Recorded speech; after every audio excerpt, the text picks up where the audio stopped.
Herkese merhaba. Bugün size kara turpla yaptığım öksürük şurubumu anlatmak istiyorum. Toprak Ana'nın bize bahşettiği birçok ürün var. Ama bunların arasında gerçekten benim için özel olanlardan bir tanesi de kara turp.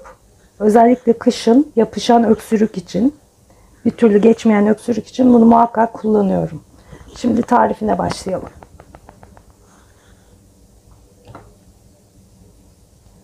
Önce kapağını kesiyorum. Ve içine bir kabak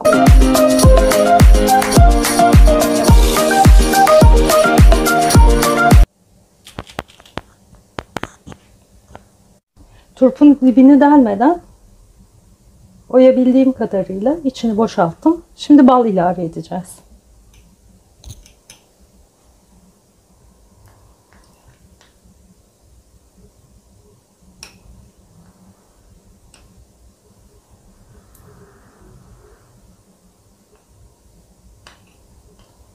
Bal miktarı turbun büyüklüğüne göre değişiyor. Benimki ortalama bir yemek kaşığından fazla aldı.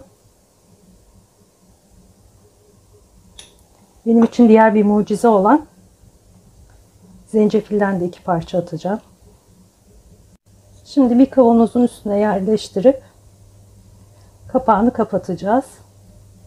Yaklaşık 12 saat güneş görmeyen serin bir yerde beklemesi gerekiyor.